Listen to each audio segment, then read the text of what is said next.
時間がないんだ。車谷天下にこんにちは、車谷せなです。はい、今日は久々にダイエットについての動画を上げたいと思います。今日の動画はダイエット、いろんなダイエット方法ありますよね。食事制限だったり、運動だったり、運動の中にも細かい運動があったり、という中で一番ダイエットを成功させるために必要な、もう本当の大枠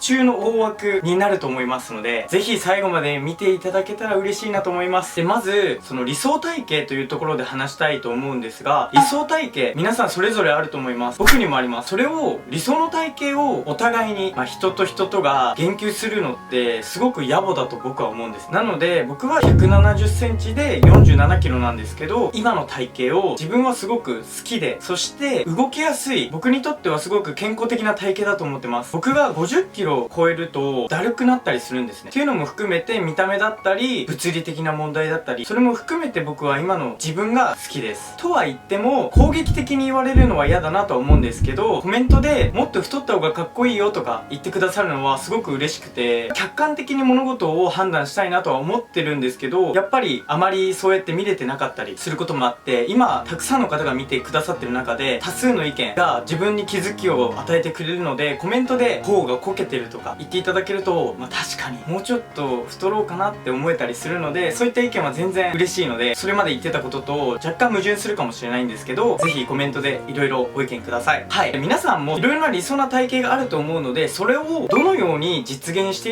いくのかという話を今日はしたいと思います。僕がすごく大切にしている言葉なんですけれども、王貞治さん、野球で有名な王貞治さんの名言で、努力は必ず報われる、もし報われない努力があるのならば、それは努力とは呼べないというのがあるんですが、これはですね、3つの側面から捉えられると僕は思うんです。まず1つ目がやればできる。で、2つ目がやらなければできない。で、この2つ目がすごくまず重要だと思います。というのも、人ってよく言われることあるんです。勉強とか特に。君はやればできるんだから頑張ろうよって。でも、その一方で、というかむしろこっちが大事っていうのがやらなきゃできないだと思うんです。ほとんどの人がほとんどの物事をやらなければできないと思うんです。浅井亮さんの何者という小説の一節にあったんですけれども、頭の中にあるうちはいつだってなんだって傑作なんだよ、お前はずっとその中から出られないんだよっていうような、ちょっとニュアンスで間違ってるかもしれないんですけど、こういった名言があるんですね。これってすごくいろんなことに通ずると思うんですけど、今の僕の話で言うと、やればできるっていうのはすごくポジティブな考え方だと思うんですけど、やらなきゃできないっていうのがすごく真実に近くて、人は俺は別にこれはやればできるからって言ってやらないことってたくさんあると思うんですよ。やってもいないのにできた気になっていること、ダイエットで言えばそれこそいつだって誰だって痩せられるけど、痩せてない自分がいるのは、そのいつだって誰だって痩せられるっていうことが逆に枷になってるのかなって僕は思うんです。で、今やればできる、やらなければできないって2つ紹介したんですが、もう1個の僕なりの捉え方なんですけど、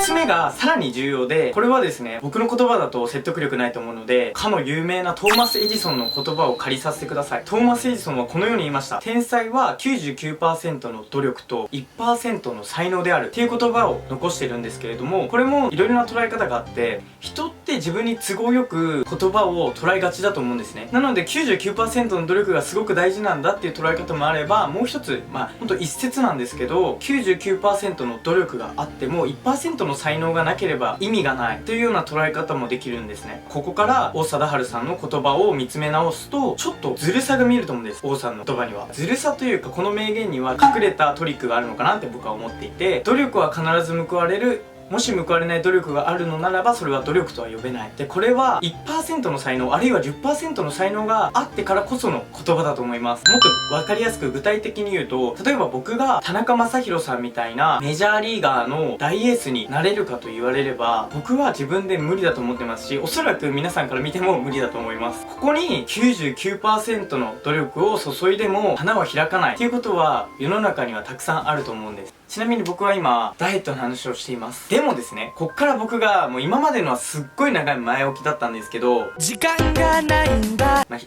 って、一つだ一つだけ言うと、トーマス・エジソン、電気を発明した方ですよね。ただですね、よく言うじゃないですか。トーマス・エジソンがいなかったら世の中真っ暗なんだよ今も、みたいなことを言うじゃないですか。でも僕が小学校の時に読んだトーマス・エジソンという本だったんですけど、どうやらエジソンの発明のタッチの差ぐらいでいろいろな方が電気自体を発明したそうです。なのでエジソンがいなくても、この言い方はすごく失礼なんですけど、世の中暗いってことはなかったったらしいんですよ。ただまあそのタッチの差が時間軸の関係で、もしかしたら LED が今まだなかったかもしれないとかあるかもしれないので、エジソンが偉大だということにはもちろん変わりないんですけどね。でこの話はどうでもよくて、またダイエット、もう何回も話がトゥントゥントゥントゥンしてて、多分皆さんも分かりにくくなってると思うんですけど、ダイエットに関してはですよ、誰しもが才能 1% あるいは 20%、30% あると思うんです。あると思うというか、あります。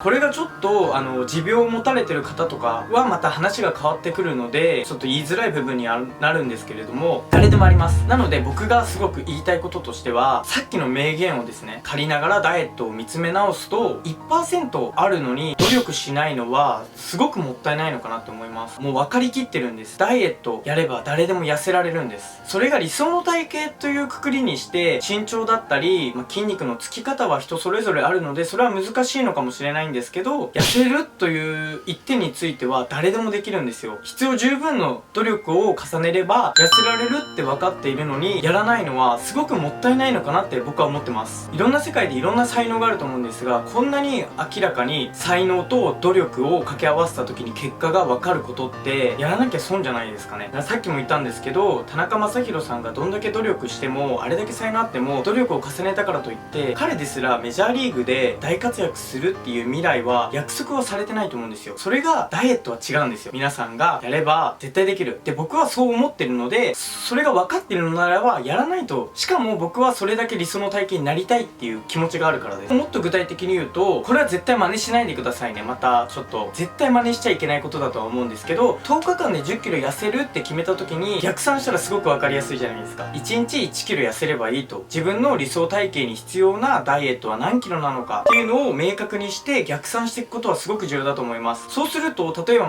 もっと現実的に1ヶ月2ヶ月3ヶ月で考えて、そしたら何キロ痩せるべきなのか、今日は何をするべきなのか、何をしなきゃいけないのかっておのずと決まってくると思います。そしたらあとはそれをやるだけ、逆に言えばやるだけだと思っています。そこに僕は今日何をするべきか、どんなメニューをするべきかって考えた時に、もしその日やることがあるのならば、仮にですよ、友達から誘われてもその誘惑は僕にとっては我慢にならずお断りすることができます。ただもちろん絶対的に無理なことがあるんです。それに対してはちゃんとその後自分で調整していくっていうことは重要になると思うんですが、なりたいもの、やりたいことが必ず叶う、ほとんど必ず叶うとするならば、今やるべきことは全然苦じゃないって僕は思うので、皆さんももしモチベーションを保つのが大変とかそういう風に悩んでるのであれば、皆さんがそのなりたい自分には絶対なれると思うので、これを確約されたということで頑張ってほしいです。はい、こんな感じで僕のダイエット論になってしまったんですけど、ごめんなさい、女性の方に対してはちょっと失礼な表現もあったかもしれないんですが、僕もまだまだそのなりたい体型とかはあるので、一緒に頑張れればなと思います。車谷せなでした。バイ。99% の努力と 1% のひらめきである。